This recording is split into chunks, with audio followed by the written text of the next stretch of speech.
Today is Thursday, March 28th, 2024. My name is Alexis Brignoni, aka Briggs, and I'm accompanied by my co-host, the digital forensics SQLiter per excellence, the one that reminds me to put on the face smoother function before the show, the only one that sets up meetings that could not have been an email, the one and only Heather Charpentier.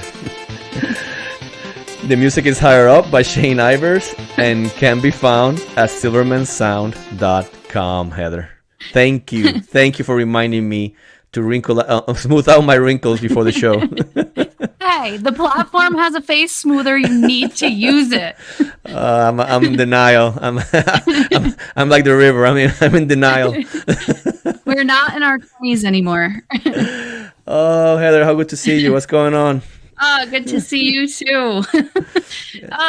Nothing. Been a busy 2 weeks. Was off all last week, as you know, because you were off as well, to work on the IASIS material. So a full week of that. That's what I've been up to the last 2 weeks. Well, we've been up to. Definitely. And for folks that might be listening for the first time, we will be teaching the Advanced Mobile Forensics course for IASIS. It's coming up real soon in Orlando, so come down to my neighborhood to get this class. And we're going to be there. It's going to be really interesting. We're going to have a whole bunch of good topics for you. Johan is online all the way from Europe. Thank you for staying up this late with us, or being up that early. It depends. Yeah, it depends what time is there. And obviously Kevin, my right hand man person with all my projects, is up in the chat as well. So good seeing you. Yeah. So we've been doing that, and we had a pretty busy 48 to 24 hours. And I say we, but I think the community in general, if you're one of those examiners like us that we try to go beyond just pressing and dumping and pumping reports out, you need to be aware of a few things, right? So what do you say, Heather? We could get on with it? Let's do it. All right, let's go. So, first topic of the night, there was an article by Adam Furman of MSAB, and he was discussing a new update with Apple, which came with iOS 17.4. So SQLite databases are part of an iTunes backup, and starting in 17.4, we now have access to the shim, the shared memory, and the WAL files that go along with SQLite databases. So excellent news for the community, right? We have access to possible additional deleted data, data that hadn't been committed to the database yet. And his blog, if you go out to, let me put his website up, has a bunch of comparisons that show the additional data that's being recovered from the iTunes backup type extractions now that we have access to the WAL file and the shim file. So make sure you check out his blog and the new data you'll be able to have access to. Yeah, and I didn't get to read the article when it came out, but obviously Heather and some of the folks kind of talked to me about it. And at first go, you're thinking, well, that's a pretty cool thing, right? Because if it has the WAL file now, you get more stuff, like Heather said. And again, for those that are not familiar, those are temporary files that SQLite utilizes as data's coming in and out of the database. And so it's there, right? So I'm like, well, that's nice. I didn't think too much of it, right? Until 48 hours, 24 hours. Well, I say 48. It was 48 hours, right? Ago. Yeah. Chang. So the great Ian Whiffen, and if you don't know who Ian Whiffen, you should, although most likely you know who he is. He is the main head cheese at Cellebrite. He deals with all the decoding teams there, kind of the boss there for those. And he came out with a post in the Cellebrite portal for the customers, and really important information. So again, I'm gonna get to it. So we know that 17.4. That iOS version does include these WAL files. Well, what's happening is that now these WAL files are appearing, and as they're appearing, depending on how you're doing that extraction, and I'll explain that in a second. You might be getting copies of that main database, 2 copies of it. So instead of getting the database and the WAL file, you're getting a database again, and then a WAL file. And that's breaking our tools, okay? And the reason you're like, well, why are we getting those 2? That's how Apple decided to pull those out from that particular iOS version. Now, remember, our tools don't just drop things into your file system. It just doesn't do that, right? What our tools do is put them in a container, right, Heather? And usually that container, based on practice, tends to be what? A zip file. That's kind of like, and I mean, even Celebrite had tried to use DAR files and some other formats, but based on reasons that we can discuss another day, the zip file has become the de facto standard as a container for this data that's coming out of these mobile devices. Okay, fine. Well, the problem is when you pull out these 2 databases are coming out of the extraction, or the phone is giving them to you. If they land on the file system, they're putting 2 files with the same name in the same location. Is that possible? Of course not. So what the computer does is what? Puts one in, overwrites the other one, and you're like, okay, well, you don't notice it, right? But zip files don't work that way. If you send a file to a container, zip container, and send another file to the same location path, right, with that same name, the zip is gonna hold it. The zip file doesn't care. It doesn't say, hey, look, are you sure you want to put these 2 files with the same path? The zip file doesn't care at all. They just keeps track of the path, of the file name altogether. So when tools like, and I say Celebrite because they were the ones that gave that notice, but our assumption, we haven't tested it yet, but our assumption is that this could happen with pretty much any forensic tool. The tool then has to make a decision. First of all, I have these 2 files. Am I gonna take them or not? Right. And if I do, it's a problem, because if it takes one of them, they're not the same. Those 2 databases that come out, they're not the same. One goes with the WAL file, and the other one, Ian tells us based on his research, is that same database with the WAL file already committed, which means all that data is in or out, and it doesn't have a WAL file. So what happens if the system decides to pick the one that has it committed?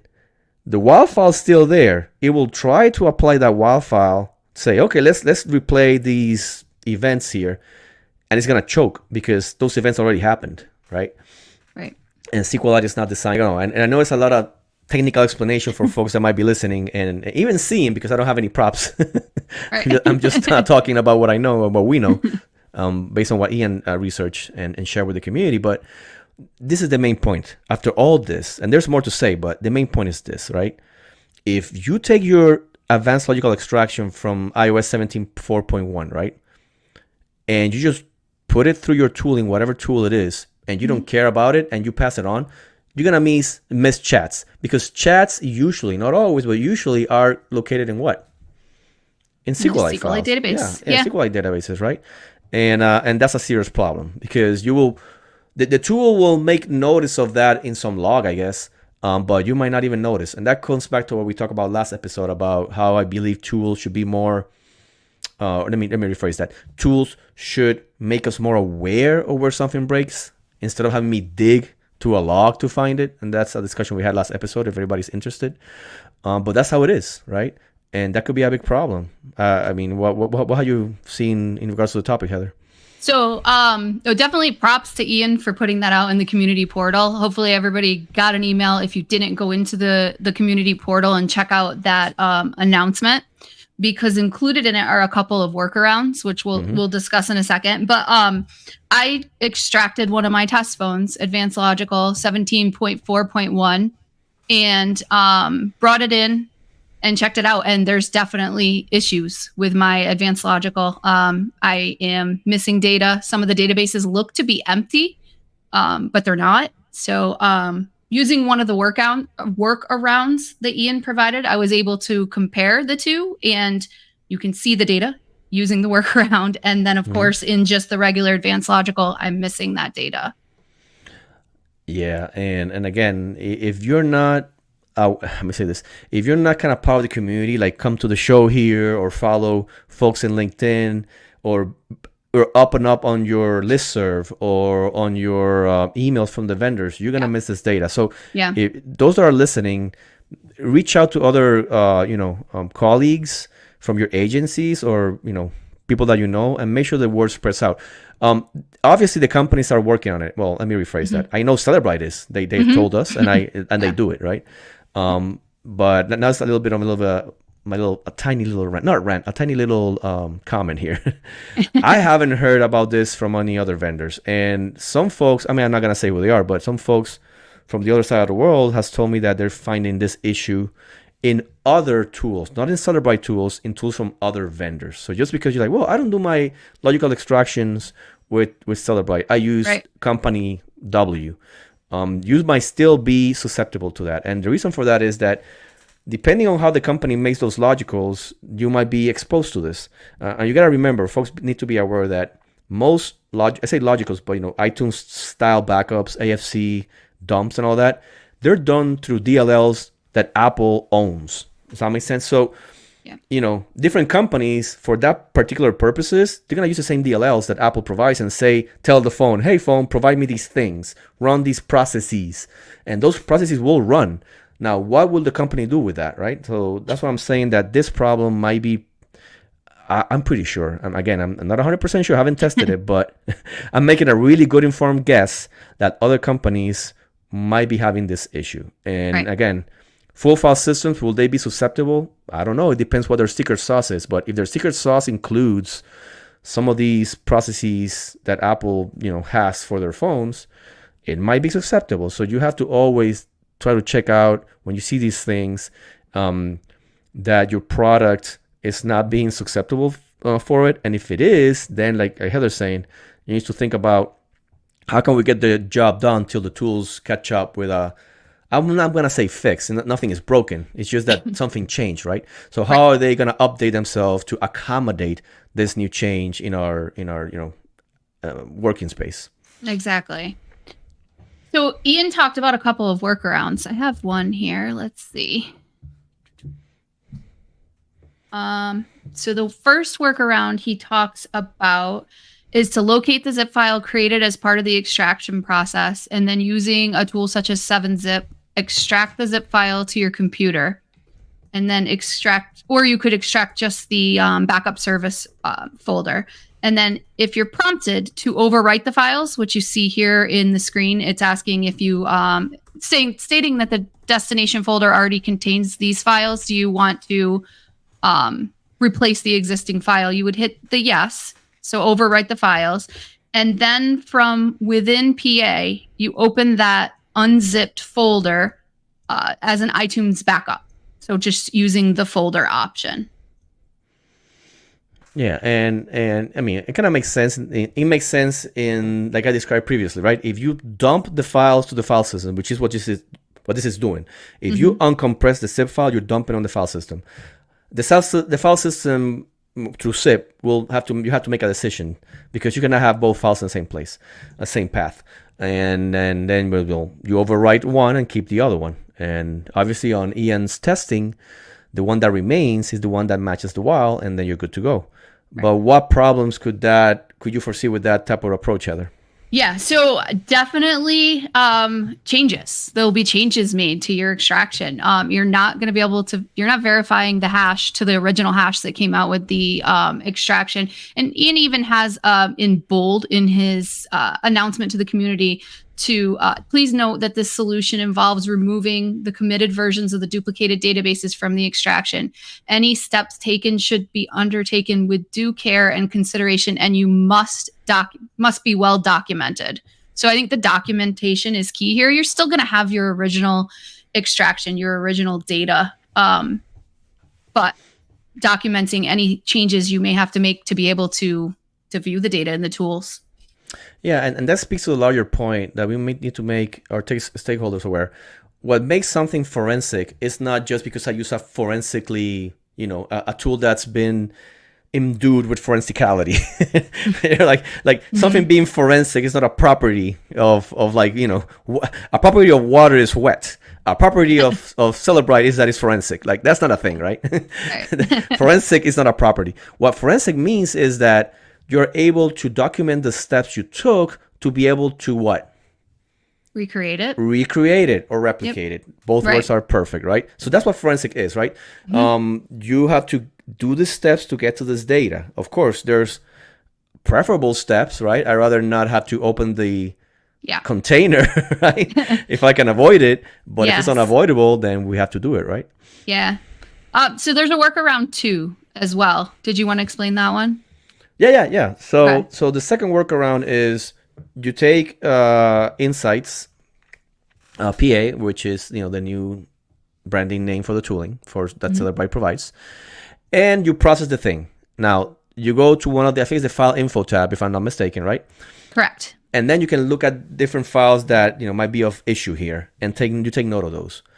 After you take note of those, you can then go open the using 7-zip. You have to use 7-zip to do it. You don't do it through the Windows zip management thing. That's not going to work. You take 7-zip, you go in, and you flag those files, and you take them, delete them from your zip, and then save that zip. Now that zip doesn't have those files, and then you process them. You process it, and then you're good to go. Of course, like Heather said, a big problem in regards to that. I say big problem, but a problem in regards to hashes won't match, right? Right. And well, I mean, I'm on a roll, so I'm gonna go.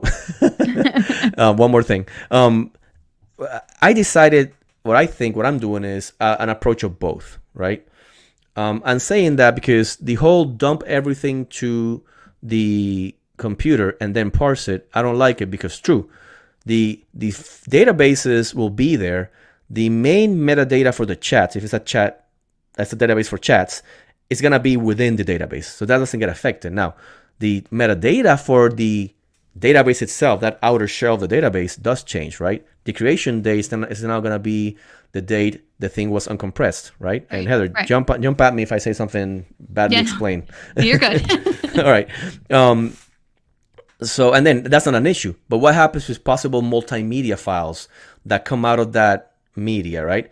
And maybe the tool, not always, but maybe the tool depends on some of that metadata that comes with the file itself, or some EXIF data.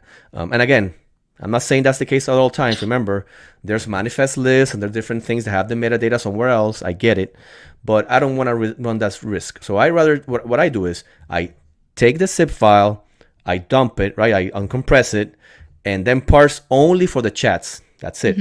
Then I take the original zip file, parse it again for everything else, okay, without changing anything else. Just for the everything else. So at least I kind of minimize the scope of what could be, quote unquote, an issue here. My second report, all the hashes will match because I'm not changing that zip file, but I'm usually only for the specific purpose of everything but the databases. And then for the other extraction, but the other report that I make out of it, just for the chats, then I can just speak to those. So does that make sense? So I'm trying to take the scope of issues and minimizing it as much as I can, if that makes sense. It does. It makes sense. I have to pop your comment up here, though.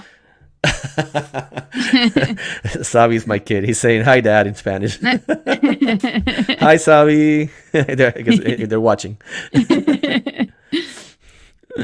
That is so cute. It is. It's my 8-year-old, the cutest thing. You wouldn't believe he came out. That came out of me. He's so beautiful, so smart.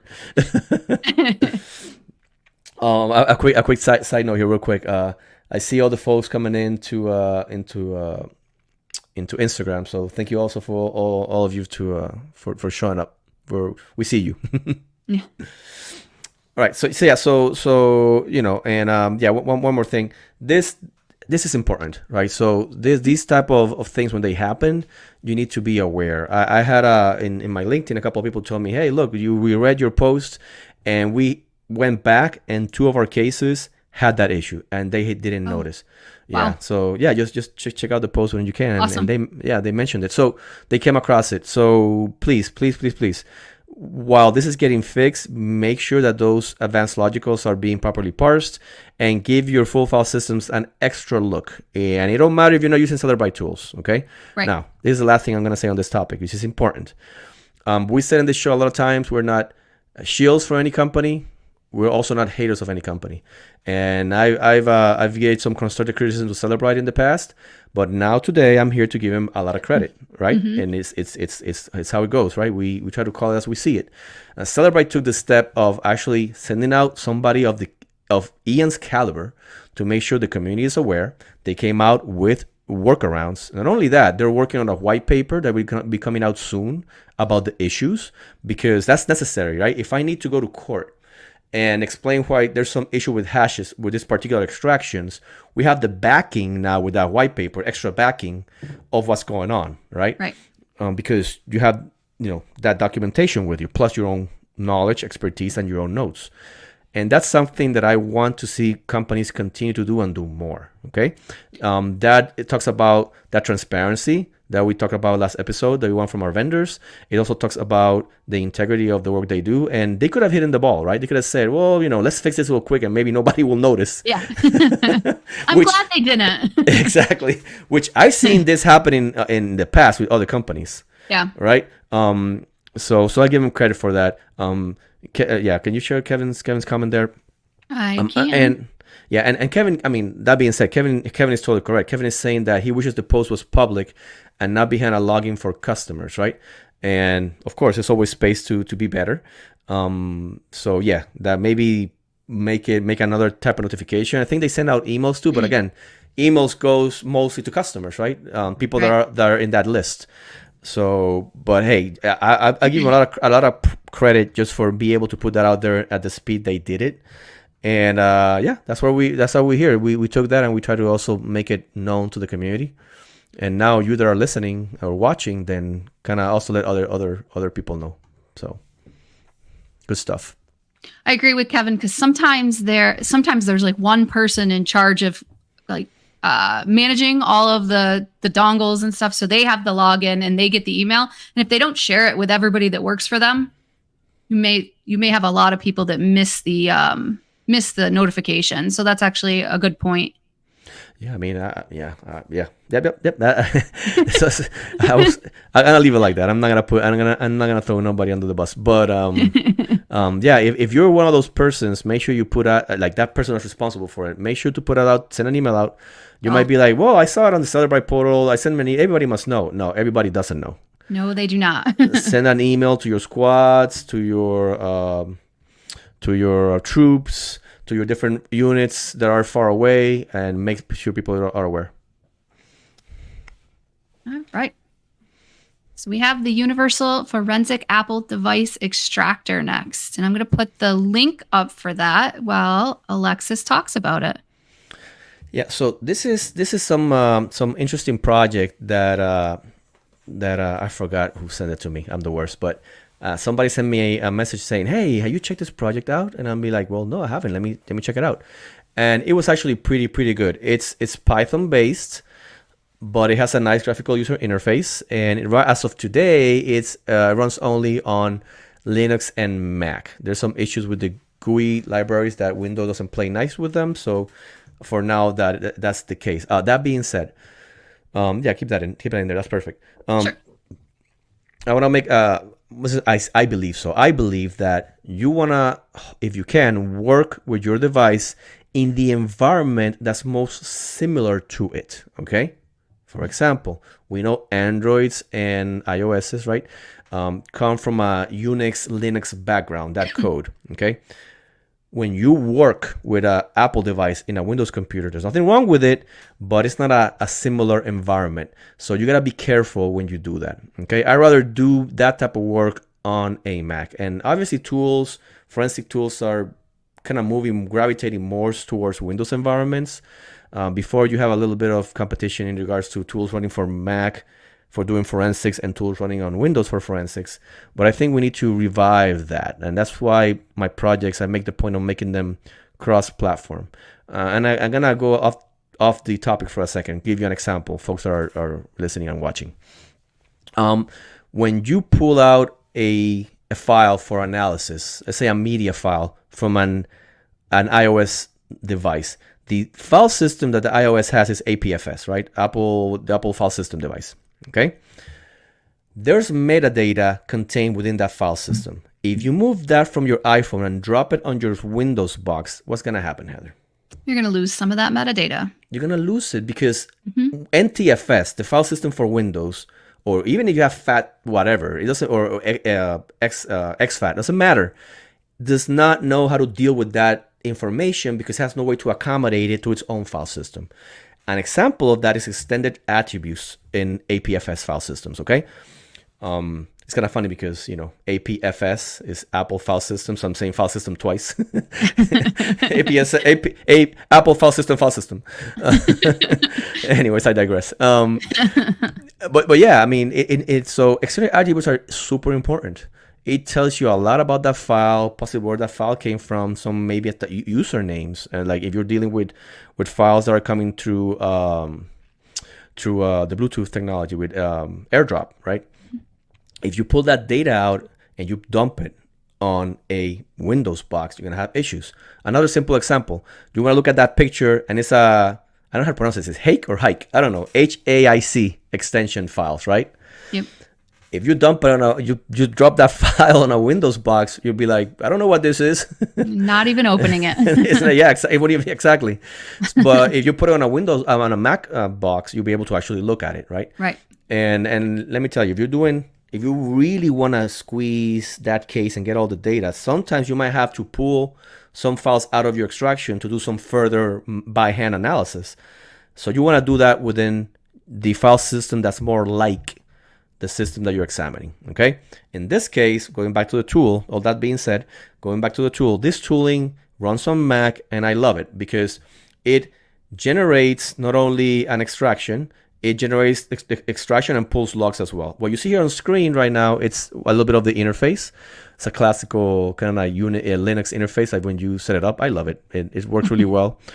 And when I put my test iOS device, at first it didn't find it because I needed to make sure to put in the pin code and make sure it recognized that you could pair it with that computer. Okay. This tool will not break your encryptions or nothing like that, right? Well, let me step back. There's some brute forcing capabilities, but that's for a little bit later. You have to have access to your phone. You have to be able to pair with it, and it tells you there all the information about that device. Let's go to the next slide. And then it gives you a menu of options, and this is the meat and potatoes of this program. You can save the device information to text, which you saw in this previous screen. You can do an iTunes style backup. You can do a Logical Plus backup, which is kind of like that iTunes style backup with additional information from like phone call logs and stuff like that. Or you can do it UFADE style. And UFADE, for those who are familiar again with Cellular Byte tools, it's the type of the format that UFADE for PC gave us when we made our advanced logical extraction we were mentioning a little bit ago. Which is kind of funny, right? This has been the advanced logical extraction week. We didn't plan it that way. It just happened. Still go for your full file system. Yeah. Well, of course, if you can. And I have a meme for that, right? Whenever there's a new file system, you go and you say, hey, tool, what can you give me? And the best I can give you is advanced logical. Yep. Because we don't have support for full file systems yet. Exactly. So this is the thing. Full file system is the preferred extraction, but you will not always get it. So there will always be some lag time between the new version of the tool. The new version of the operating system and a new version of the tool that actually gives you full file system access to it. Mm-hmm. That's just how this game is played. Yep. So advanced logicals will still be relevant to your investigations. Oh yeah, definitely. And this particular tool gives you that UFADE style, which means it has the UFD file there that has all the metadata in it. I don't think I add that to the screen, but that's fine. Let's go to the next slide.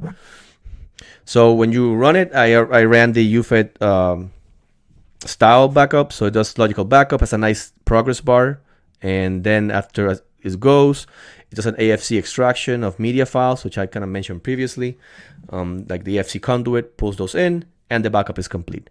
When the backup is complete, what you're gonna get is a nice collection of files, which we'll show in a minute. Another option is to collect unified logs. Heather's going to talk about unified logs more in a second, another method. But this method, I found it as of today to be the most painless way of getting unified logs from a device so far. You literally hit option number 5, collect unified logs. You hit OK. It takes some time. You sit there tight. You wait. And then after it's done, you have a nice .log archive with everything you need there. And again, talking about using like environments to do your analysis, if you dump that log archive into a Windows box, you're dead in the water. There's nothing you can do with it. But if you do it on a Mac OS device, you can then use the Mac OS viewer that comes with Macs and really look at all that data within that log archive. All right.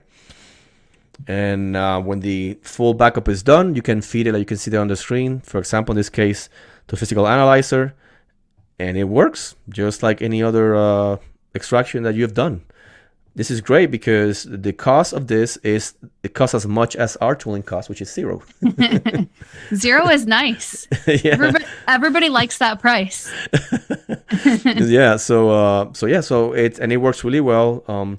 The author is Christian Peters. I believe he's from Germany.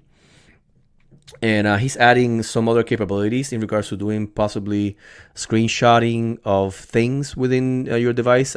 So he didn't give me details. So maybe I'm saying that wrong. Hopefully not. But the point is, he's working on more developments on the tool.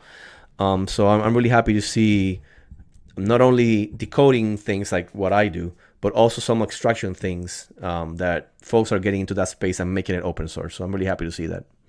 I thought it was cool too. He wrote this script for his master's thesis. So for his schooling, I just thought that was a cool little detail. Yeah, I think they should give him the diploma right now. Yeah, definitely. Why are we waiting to the end of the semester? Give that man his diploma. Speaking of the unified logs, so I tested out a unified logs tool this week too, created by Lionel Notari. And I actually have a link here to his blog. He has a blog about a whole bunch of other topics as well, but the unified log is his first digital forensic tool. He did a LinkedIn post talking about his very first digital forensics tool, which is awesome. The tool allows you to extract the unified logs from an iPhone and in a forensically sound manner. You need to run it on a Mac.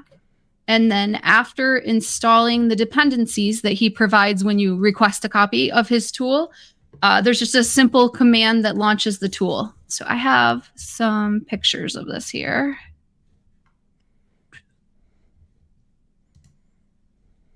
And here is the command. And I screwed it up because I always screw everything up the first time. And I did not put the path in where the script was. And I couldn't figure out what was wrong. So I had to email him. And he was trying to figure out what was wrong. And I figured out in the meantime, thankfully. But you put in the command, enter your password. And here's when I add the path and get it right. Look. When I made code to open thousands upon thousands of files, right? And every time I need to open a file in Python, I had to be like, what's the with open command again? How is the full command again? And I had to Google it every single time, even though I've done it 1,000 times. So don't feel bad about it. I like to share the things I screw up because it happens on a daily basis. So I don't know. Hopefully there's others like me, I guess. I mean, there is. And we'll talk about more of that in the end part of the show. So it opens up this nice interface and hook the phone to the Mac, enter whether it's locked or not, who's performing the extraction. So it gives you a chance to put your name in, the name of the device, what you want to name the log archive file, where you want to put it. And then you just click this initiating log collection at the bottom. And there's my information. And you end up with whatever you named the log archive. And again, you can view it with Mac's internal console to view it. Mm-hmm. And I thought it was really easy to use, was super quick, and really cool and awesome to Lionel for his first digital forensics tool. Oh, it's fantastic. I mean, we went from having to jump 20 hoops to get this log archive out of iPhones, and now we have two tools Yeah. To do this type of work. I say a really slight critique that I'll give is that his code it's encrypted, and he said that it's because it's not done yet. And again, he doesn't have to explain us why he did that, because he wants to, right? Maybe he wants to protect that intellectual property, and that's fine. I'm not against it. But my smallest critique is just it's a personal preference. I like to see that code if possible, and to learn from it, and also to validate some of that stuff. It makes it easier, but it's not a necessity. It's more of a personal preference. So you have to, like Heather was showing in the screenshot, you have to make sure that you use the encrypting libraries before you execute the program, or it's not gonna work because of that function. But that's not an issue, just because that's how we decided to do it. But nothing wrong with it. It's just my personal preference is that hopefully it would be open source, but people make choices, and we respect those choices. What do we have? All right.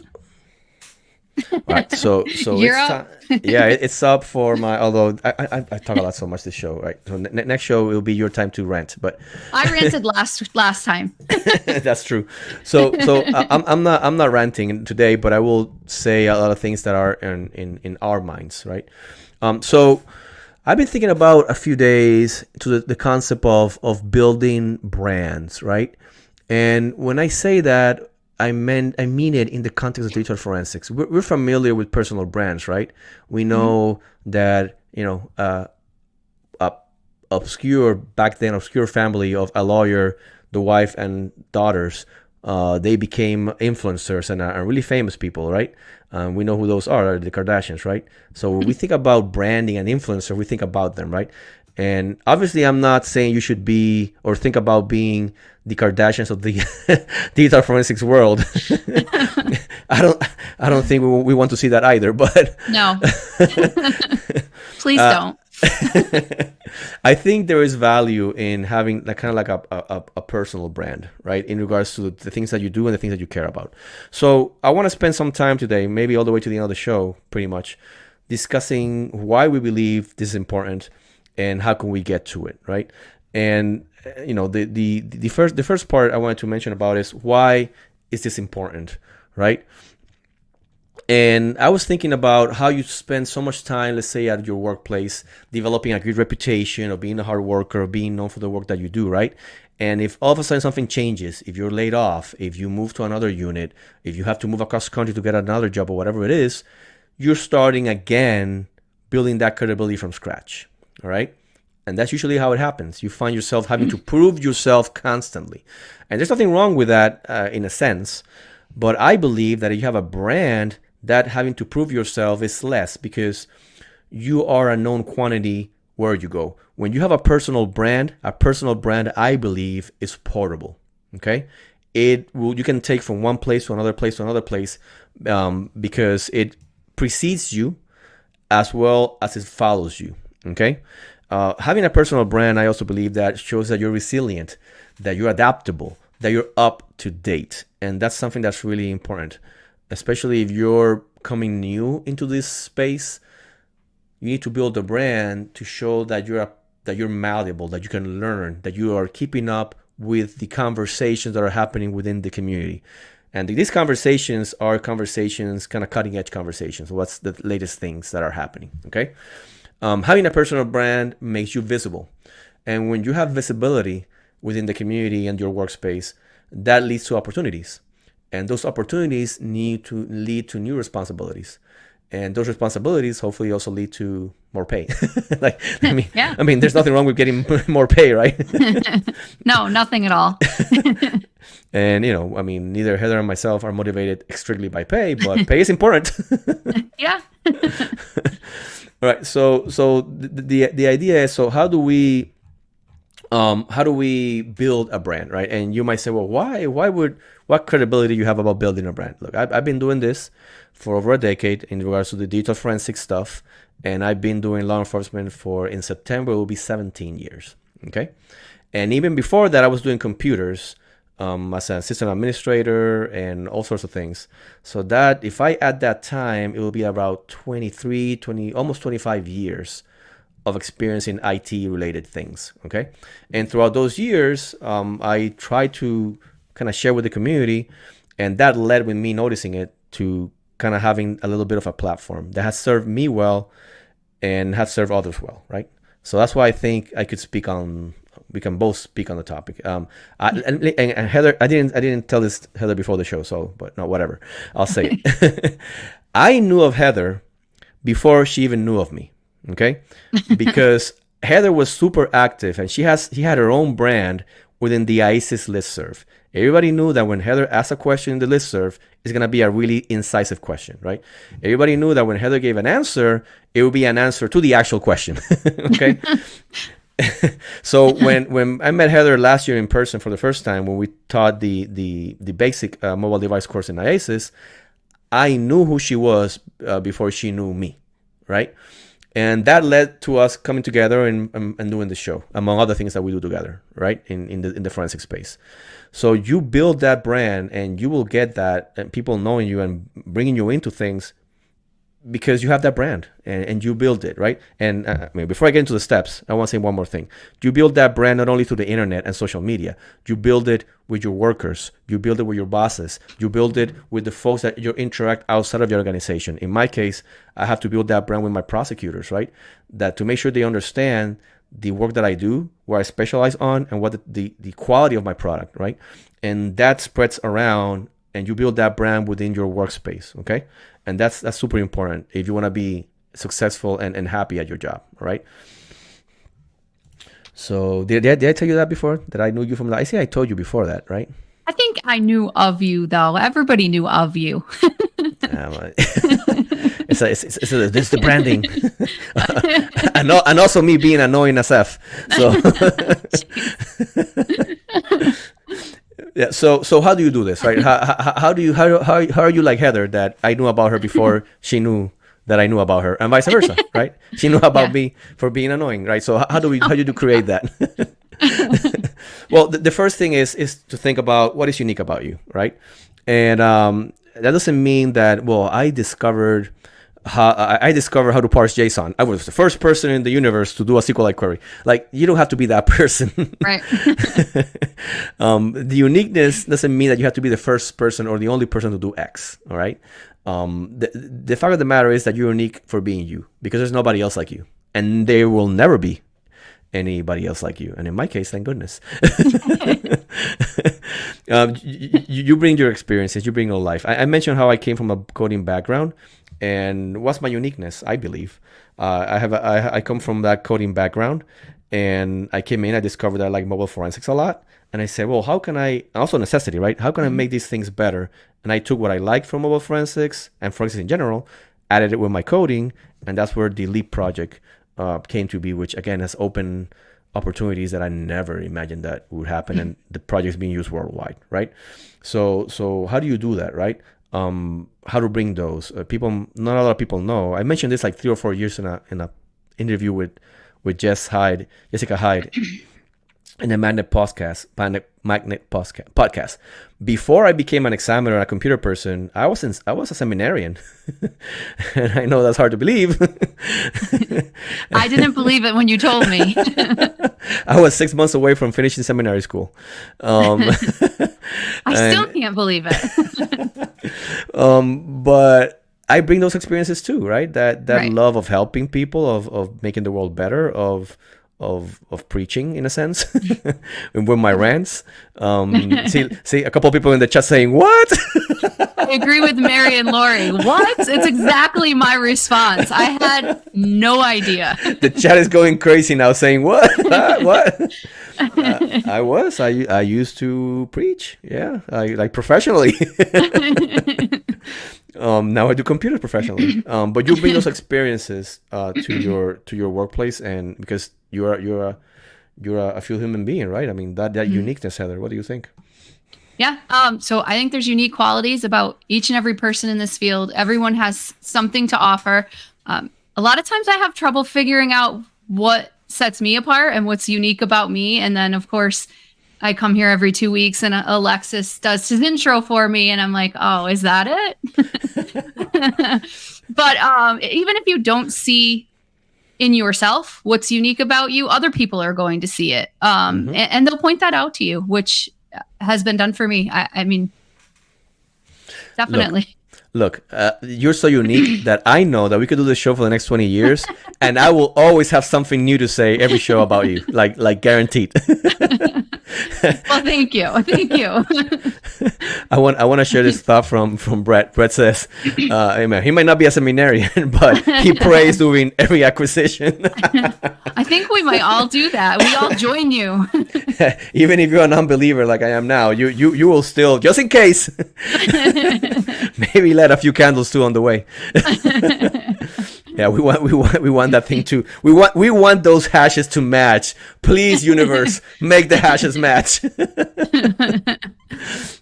Yeah. So you bring uniqueness, right? We bring that to the table, right? And that uniqueness needs to be framed, and with that, I think it needs to be framed within what are your values, okay?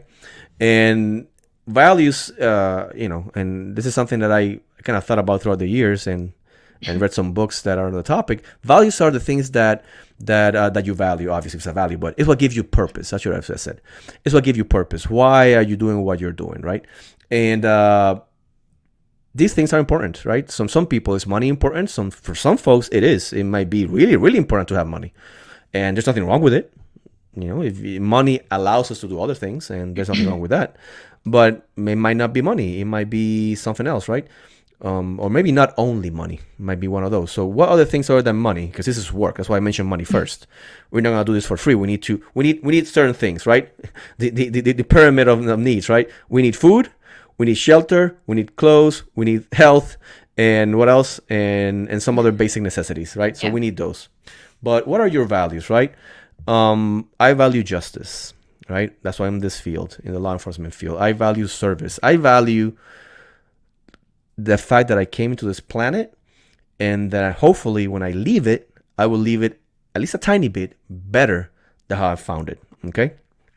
And, I value curiosity, and I value the truth, right?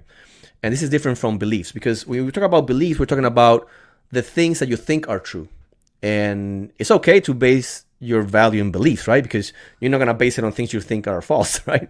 But the thing with beliefs and values, this is an important difference, because belief is what you believe is true, but values should inform your beliefs.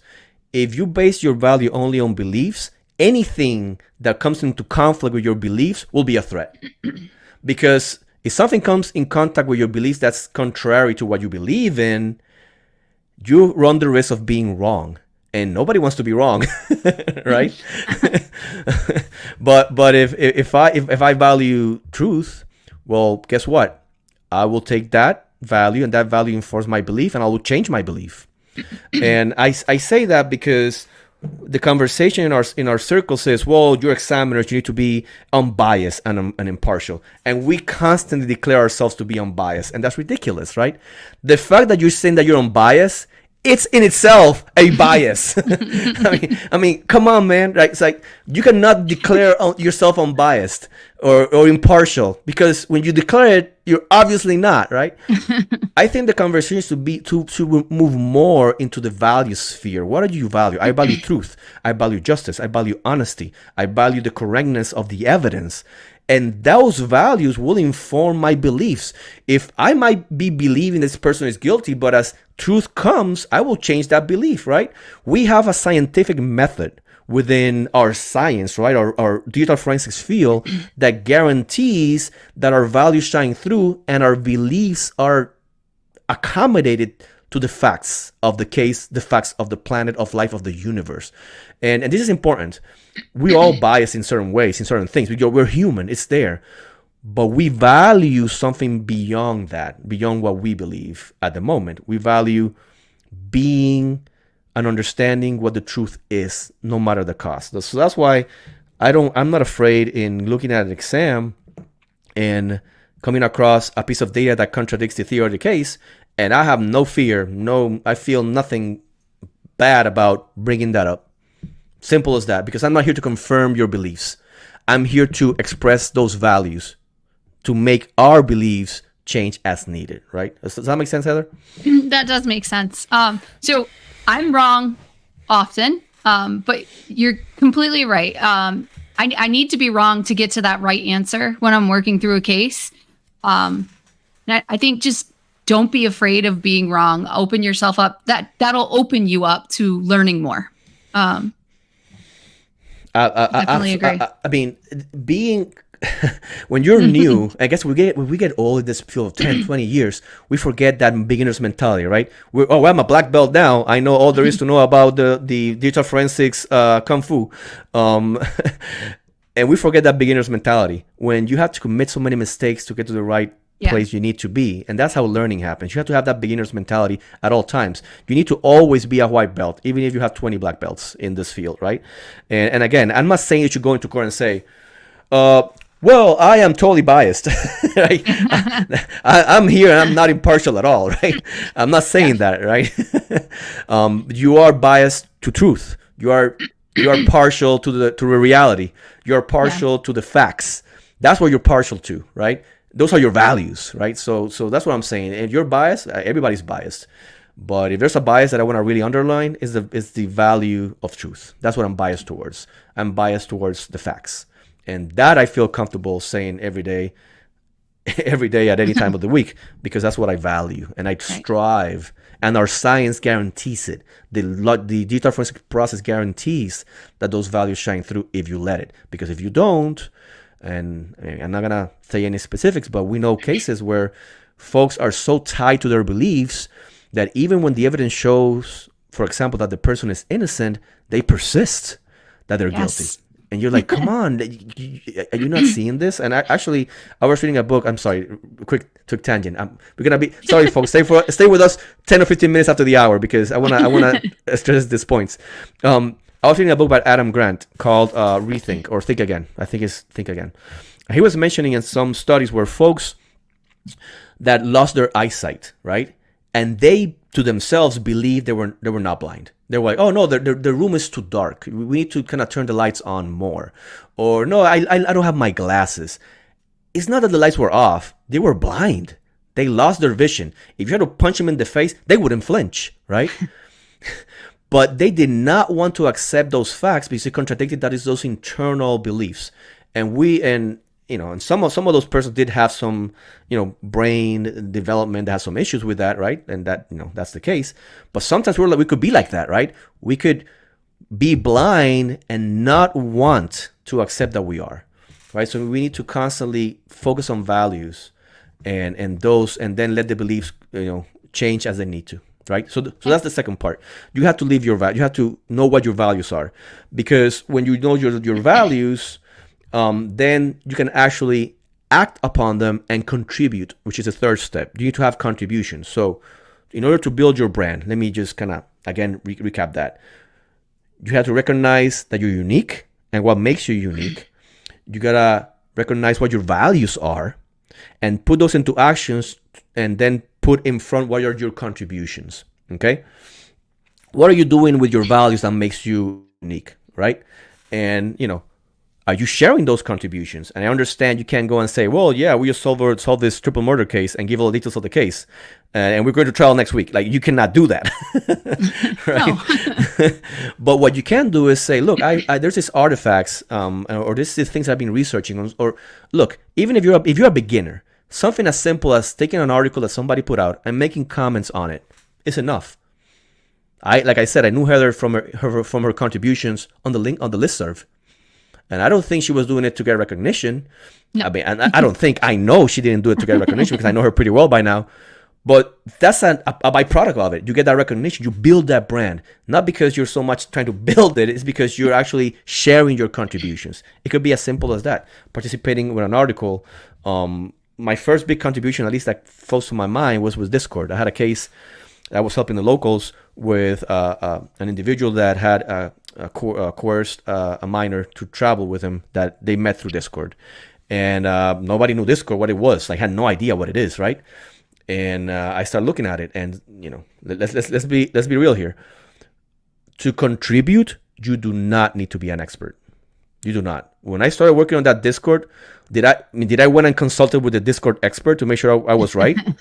Could I have done that? There was no Discord expert. Nobody knew what Discord was. It's a new app. The expert didn't exist. What, am I going to sit there and just wait till the Discord expert shows up? Well, guess what? let me tell this to folks real clear. You do not declare yourself to be an expert. Does that make sense? Like, being an expert is not something you declare. It's something that is said by others. It's something that somebody imbues upon another or upon yourself. You don't declare yourself an expert. What you do is you put the knowledge out. You put what you learned out, right? And guess what? With enough time, going through that process, learning about making contributions in a particular field, you will become an expert even if you're not looking for it. Does that make sense? You don't say, well, I'm an expert now. You will never know that you're an expert. People will tell you that you are, and you say thank you. But what you do is you keep on trucking, you keep on contributing, you keep on sharing what you know. And when I become an expert, you will never become an expert. That's not something that you declare upon yourself. Does that make sense, Heather? Yeah, it does. I would say always share what you find, even if you feel that people in the field already know it. Maybe a majority of the people who see whatever you're sharing will already know it, but you will be helping somebody. There'll always be a handful of people that come across your research, your posts, your comments that didn't know what you're putting out there. And then you have contributed and your influence will grow. Oh, absolutely. And look, like Heather's saying, put that what Heather said, what we said at the beginning, right? You're unique.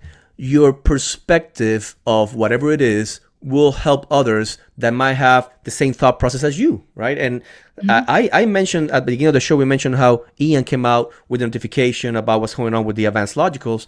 I did a post on LinkedIn, obviously referencing him, how I viewed, or my synopsis of it, and my steps on how I took his workarounds, how I use them for myself, right?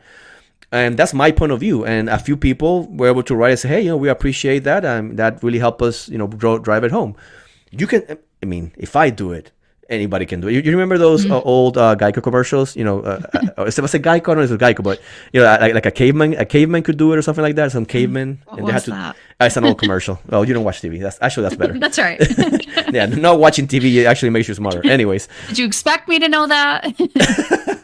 I should ask you about quantum physics. That's more likely that to happen.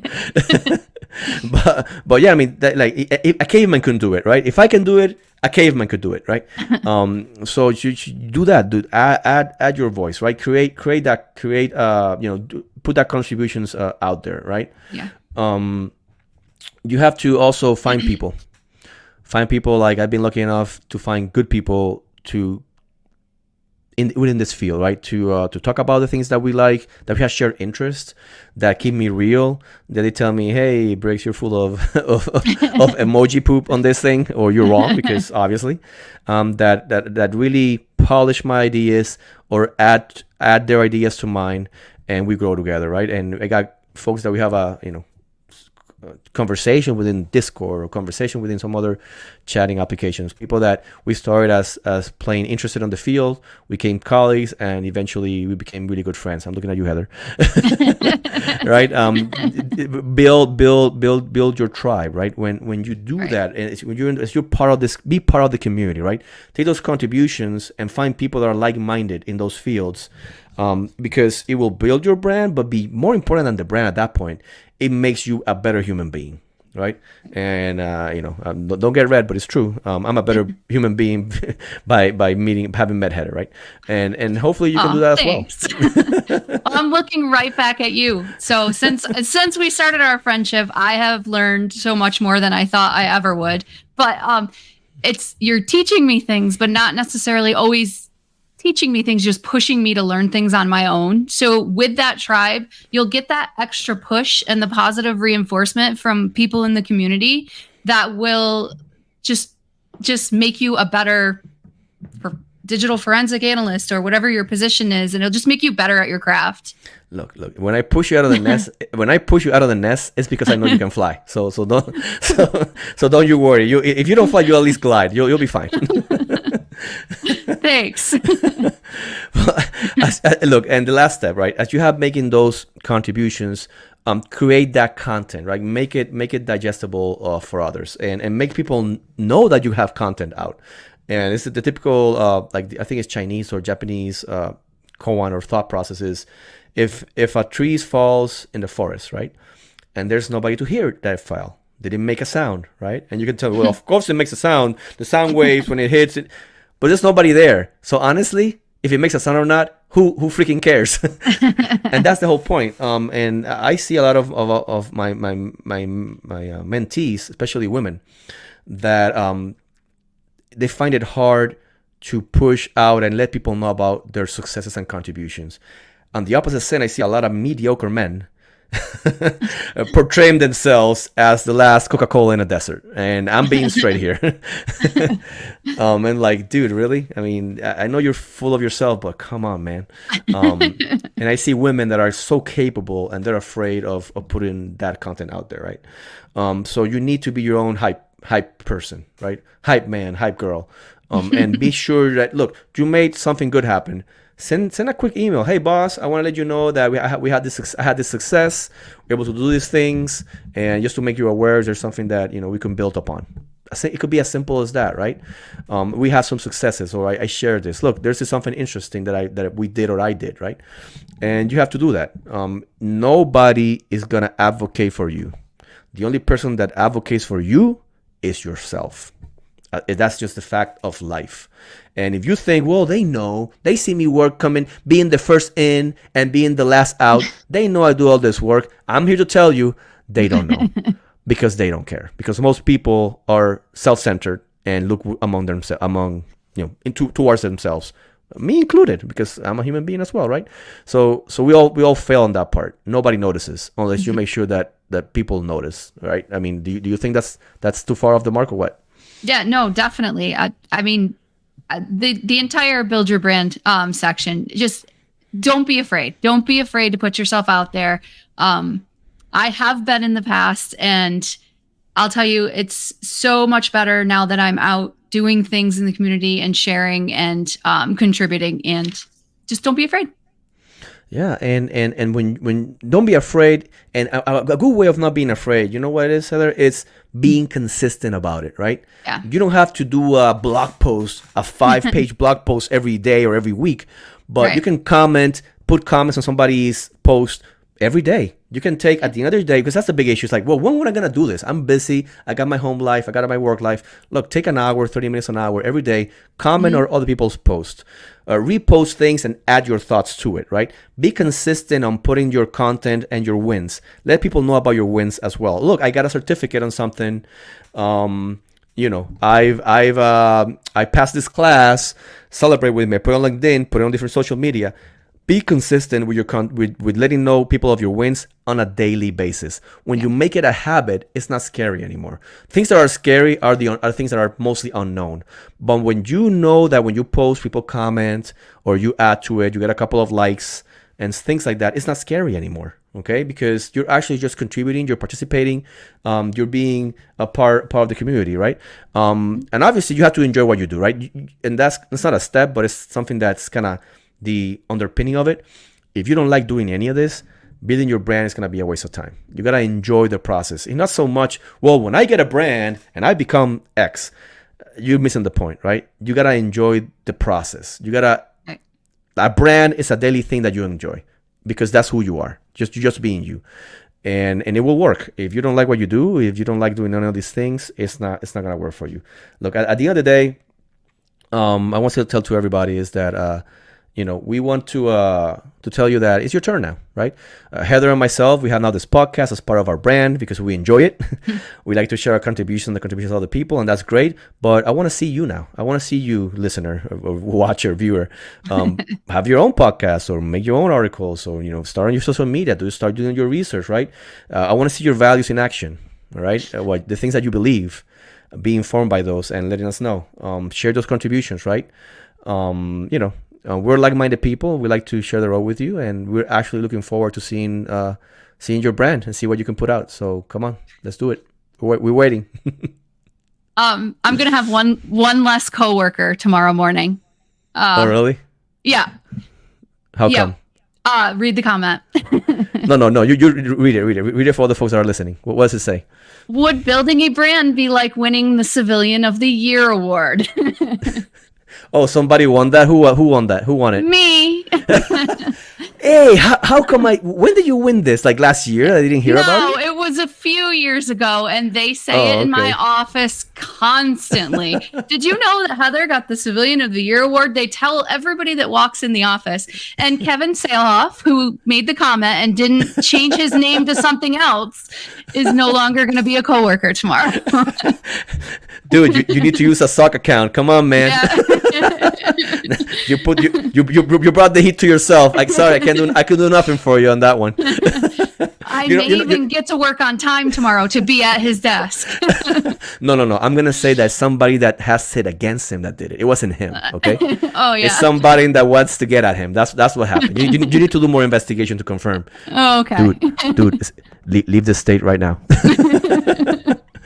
No, look, I'm not surprised that you got it. Actually, it should be coming again shortly. Oh, gee, thanks. No, but again, I mean, folks, and we know we're a little bit over the hour, but I think all this is important, especially and for all expertise levels, new people, older people, or ancient people like myself in this field. Build your brand. It's a good thing. Yeah, definitely. Okay. We're going to keep going over the hour a little bit. So I just wanted to point out a recent LinkedIn post from Xtero. So creators of FTK. Let me share my screen because I have a picture. They are now supporting level DB files. So we talked about those last week, and I talked about a case that actually we were able to complete due to the level DB, the FCM files. Let me see if I can find the picture. Here we go. Yeah. All right. So this is what their level DB looks like in the new version of FTK. It's FTK 8, and they have a service pack that you install right over the FTK 8 that you already have installed. So you don't have to do a whole new install with the database and everything. You just install the service pack. And they included the parsing support for the Firebase Cloud Messaging is what FCM stands for, level DB files. So it gives you an additional chance to locate messages, notifications, account information, and a ton of other data that's stored in those files. Let me just put up their product here. So if you're an FTK user, install that service pack, check it out. Let me zoom in a little. And I think it's one of the best viewers that I've seen for the level DBs, in my opinion. Yeah, it's really. I think they lay it out nice. Oh yeah, and as folks are more familiar with this artifact, FCMs like Firebase Cloud Messaging, right? It could be anything, right? It could be whatever, right? So I really like the fact that vendors are taking the time to present key values that are coming to clear, or also looking at specific FCM artifacts and decoding them for you, because I believe they need to do that. I appreciate that FTK is leading with that effort because they listen to the community for that, and I honestly hope other vendors follow, because there's so much pertinent evidence in these level DB files, specifically in Android devices. At this point, I'm up to the dozens of cases that I mean, not including my own, right, that I heard from people that reach out to me. I can only imagine how many more cases are being solved with FCM data that I don't hear about, right? Because not everybody calls me, hey, thanks for the LEAPP, Right. So I want you, listener, viewer, to benefit in your cases. So it might be through FTK, it might be using the LEAPPs. It will have to be by you learning the artifacts and going into those data stores and looking through those for those in your particular cases. If you've ever tried to parse them yourself, though, and then report on them yourself, you will be very thankful for tools like this. Arsenal does the level DBs, Rabbit Hole does the level DBs, the LEAPPs you already mentioned, and now FTK is joining the party on those. So you will be very thankful for the tools when it comes to those files. Oh, absolutely. And again, Rabbit Hole, one of my favorites. Arsenal as well. And again, I do like FTK because Now it's not only showing you the DevilDB contents, it might be vendors, I hope, again, start adding a little bit of more decoding, extra levels of decoding that might be needed for that FCM content. Now, if it's not there, I don't believe it's there yet across the board, and that's fine, but that's why we get paid the big bucks. Well, sorry. That's why you get paid the bucks. If you're in government work, the word big doesn't go there, but you know what I mean. Right. Let me remove that here. So, what's new with the leaps? A lot. Oh my goodness, it's so much that I have to remind myself how much. Right. So again, I think I don't know. Hopefully Johan is still around. It's super late up in Europe where he's at. But if he's around, again, Johan, I want to thank you for your work. With the leaps, what Johan has done is, and let's show the next slide. First of all, he took all the code base and he made binaries, executables, but for Macs. And this is great because the only way you could run the tooling. Oh, Johan is here. Okay, good. Yeah, awesome. It's good that you're here, man. Look, we the community, we appreciate this. Now you can run the tooling as a binary on a Mac operating system, not only on Intel-based Macs, but also on Silicon-based Macs. I have I think it's M2, M3 here that I'm using to, even screencast right now, and it works great, right? It's really fast, it's really nice. If you you're using a like environment, which is a Mac, to deal with a like device, which is an iOS. And it's all compiled as binary. You don't have to really use Python or learn Python to be able to run the tools in that environment anymore, which is an amazing improvement. Second of all, Johan took the screens and he changed them. So I put here on the upper left the old version of how LEAPP used to look, right? You had on the left the artifacts and then like a tinier kind of screen there for the log as it's going through.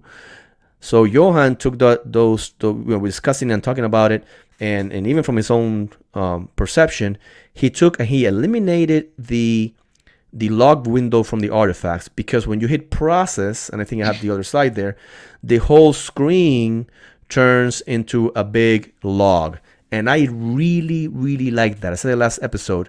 If there's any issues there, they're going to jump at you immediately, right? Any problems, they're going to be there, and you can review that log up and down before you open the report. Of course, this log is also contained within the report, but I want you to be aware of where an issue might be so that you can go dig deeper if it's relevant to your case, right? And the previous screen, like Heather was showing, Johan took and made binaries for all the leaps, and took all the leaps and change that interface. Another benefit of the interface change is that it's pure Python code, so we don't have to use libraries that want to charge you or get your money. It's all pure Python for the community, and that is an amazing job. The community and me personally, I'm really grateful, Johan, for the work, and he's still cranking it out. I see all his pull requests coming in and making the tool better pretty much on a daily basis. So we're super grateful for those changes. I didn't mention this. For folks that don't know, the leaps are composed for a tool for iOS parsing, Android parsing, returns. That's when you get, you send a search warrant to Google, Apple, or Kik or Snapchat, whatever you get back. The tool will parse it for you and show you in a nice report, okay? Or Google Takeout or stuff like that. That's the RLEAPP. And then VLEAPP, which is for vehicles. The VLEAPP one, what I have down the pike is after IASIS during the summer, my plan is to really focus on VLEAPP artifacts from end of July all the way to January and maybe the beginning of next year to really beef up that capability. I believe there's a big hole in that sense, not because there's no vendors. There's vendors. There's a main vendor for all the card things, but I think an open source community driven tool will really help, with reporting, right? And hopefully motivate vendors in the space to up their game to what the specs that we need. Again, hopefully that makes sense. I don't want to offend anybody. I don't think you did. Okay, good. So I want to be that healthy competition in a sense. Also as a validation tool, because right now, if like Axiom parses and Celebrite part. I think Celebrite. Don't quote me on it, but some tools do parse products from vehicle folks that do dumps and process vehicles, but it's not a validation of that process. They're just showing you their output within their tool, and that's different from me parsing it myself differently or separately from you. Let me see if I can. Does that make sense, Heather? Yeah, it does. XRY does too. We'll ingest those, but yes, it makes complete sense. Yeah, but it's not like XRY goes to the image and pulls the stuff out itself, right? No, they ingest the file, right? That's what I'm talking about, right? So they take that out, the product of the processing from tool Y or tool B, and they put it in. Nothing wrong with that, but I want us to be another way of looking at that data with independent processes, right? We do our own parsing of the data, so you can do that comparison, do that validation, see you're missing something or not, right? Or indicate where you need to do some manual analysis. Kevin is saying, what is Kevin saying? We need vehicle test data. I've got a bunch for you, Kevin. Not related to work, by the way. Yeah, not case related. Yeah, and we talk about 2 episodes back how hard it is to get these images, right? Yeah. I'm lucky that I came across a whole bunch of people I asked, and people were kind enough to share some of those with me. Some are like Heather says, some are not case related, some are case related, right? So some of those, I can work on them, I cannot share them, right? But yeah, it will be just like that. We will be working. Geraldine Bly, she's awesome. We'll mention her again in half a second. She's also going to be helping with that effort. She's a really good expert with cars. I depend on her all the time, on her expertise, both in working the cars and in, teaching me about it. So I really appreciate that. I think we have a question in the chat, Heather. Can you see it there? Yeah, sorry, I kicked my cord and my battery was about to die. I saved it. Okay, good. So if I disappear, it's because, oops.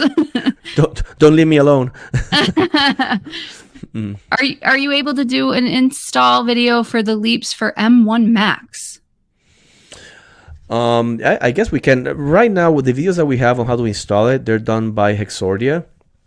And they work great. I mean, it's true, it's for Windows, but I think they are what's it called? It works just the same. Like, I haven't had an issue installing it. The requirements seems well, but again, Ed, I'll try to get a clean Mac and run it again, see if there's anything particular that's different. And if so, then I'll come back on the show and some other means and let people know. But yeah, so that should be fine. Okay. Mary's saying, what's Mary saying? I'll start dumping my rentals. All right, Mary, start doing it. Like I said last time, make sure you can put that dashboard back on. Yeah, don't ruin the rental. That's going to be a really expensive set of test data. I don't think our bosses are going to pay for it. Just saying. Yeah. So that's So Johan is making a good comment here. Can you share that? So I'm gonna read it. Johan says, since we remove magic, there's no issue anymore. And what that means, it doesn't mean that we have actual magic in it. What that means is that was one library that we used to identify different file types called magic, and it was having some issues with some of the Mac installations that are silicon based. And thank you for the comment, Johan, because obviously Johan flagged that. And he proposed a solution, and we did it. We took his solution, and that took care of it. Thanks for the reminder, because I had totally slipped my mind. But yeah, that shouldn't be an issue. That library is not used. We use another library that's more general. I say general, but other not distributions, other platforms can use it, and it solved that problem. So you should be able to install it with no issues. Awesome. All right. So we have another thing that's new in the LEAPPs. I really want to highlight this out. So when you do a takeout archive, and for those people that don't know, if you have a Google account, you can ask Google to give you all your data. And all your data will include location history, your search history, your pictures, everything, right? You can get that. It comes in different formats, JSON, HTML, comes compressed in a zip. The cool thing is that the folks from metadata forensics have made a parser for our LEAPP that will take the location history settings and make them really viewable for you, which has a lot of cool information about the different devices that are kind of attached to the account that you took the Google takeout from. And I want to flag it because metadata forensics It's a really now well-known company in the space, providing digital forensic services. And I'm really happy to see not only individuals, but seeing organizations really valuing the effort of the open source tool community and also themselves participating. So I want to thank Metadata Forensics for putting that content for the community. And again, if you're not familiar with Takeout B, you might be like, well, that's something that the user has to pull. I don't, yeah, that's true. But I had cases where I got a cooperating witness that can give me a Google Takeout that will break open the case. Yes, definitely. So don't dismiss any data source. All data sources are good. All right. So we've had a case before where the user of the phone had actually brought his own Google Takeout down into his phone. So use this script in the LEAPPs to parse it right from the actual evidence item, right? Oh, sometimes people request their own takeouts and save it right on the evidence. Just saying. Oh wow, that's really wild. It's like I have an extraction plus. Yes. Thanks for the extraction and the search warrant request. I think how you have to do it. You put it down for me. Thank you. Exactly. Oh. Wow, I like that story. I'm gonna use it now. I'm gonna use it from now on. It's good. Again, never look. A forensic device that you're analyzing is like a box of chocolates, Heather. You know what comes next? The phrase. You never know what you're gonna get. Okay, good. Oh, thank goodness you know saw that movie. one. I know that one. Okay, good. Oof, okay. If you hadn't, I would have been really troubled. Okay, good. Yeah. Look, we have a running joke here because Heather doesn't watch too many movies, but that's another story for another day. Okay, we got another cool report, the Media Service Information Report. This is one for the VLEAPP, for the vehicles. This was done by Heather Geraldine, and it's pretty neat. So you need to go check it out. Thanks to her, we can get that information from cars. And again, over the summer, after the summer, we're gonna be working hard on adding support to the vehicles and really be an important tool within the sphere for those things. So I think that's it we have for the VLEAPPs, right? Yes. I mean, for the LEAPPs in general. Yep. It is. So we're to everybody's favorite part after we've kept you for 21 minutes longer. Well, we're sorry, folks. Sorry. But you know what? This is our brand, so we like it. So hopefully you do too. What do we have next? So the meme of the week is our last. Let me get it up here. And always the meme of the week really brings out some fireworks. Let me bring out my fireworks. Hold on. Oh, I brought the lasers. I always say the wrong ones. I always bring the laser beams. Oh, that's confetti. No. There we go. Fireworks. Okay. So the meme of the week this week says, when they bring the phone in a Faraday bag, but the cable cord is running outside connected to power. So I am sure that everybody that's still here listening has seen this before. Thank you for possibly creating an antenna for the device to connect to a network. I appreciate the effort of putting it in the Faraday bag, but do better. The antenna is so good that it not only connects to the cell towers, now it's connected to Starlink. Yeah. To the satellites in space. Thank you very much. I picked the meme template is this poor guy with trying to smile, but his eyes are red and he's like about to cry. Yeah. Oh, he's definitely about to cry. Yeah. While he's still trying to smile. Yeah, that's me. That's me. And look, folks, that's why I talk about putting that content and being part of the community. Folks were putting all these stories in LinkedIn about different, like the guy or the folks that put the telephone in a used potato chip bag. Yes. Oh, I saw that one. Yeah. What?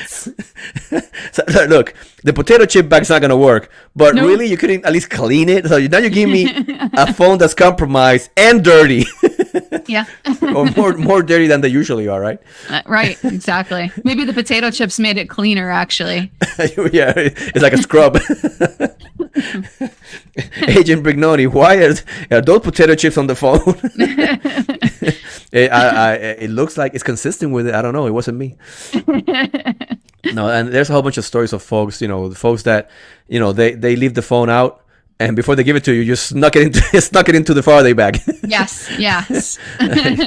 You think I'm not gonna notice when I look at this phone that you put in the Faraday bag at the last second? Right. Or a little bit different topic, kind of, not really, but they bring it to you and it's AFU, but it's not because they turned it on their ride over. But I got it powered on. Of course it's on. You can't see it. Okay. Oh, look, if you're not in this field and you're trying to be slick about it, don't. Just don't. Just try to do the best you can with what we told you, and if Right. not, don't mess with it, right? Yep. Admit your mistake. Exactly. Grow from it, like we were saying. Anyways, I think that's it for the show. I think it's the longest show we had so far. It is. It definitely is. But I enjoyed it. Hopefully you did as well. Absolutely. Every time. All right. Any last words for the good of the order, Heather? That's it. Thank you so much for everybody who came and joined. Thank you, everybody. We're going to be back again, not this Thursday that coming up, but the one over that, with some topics, some news.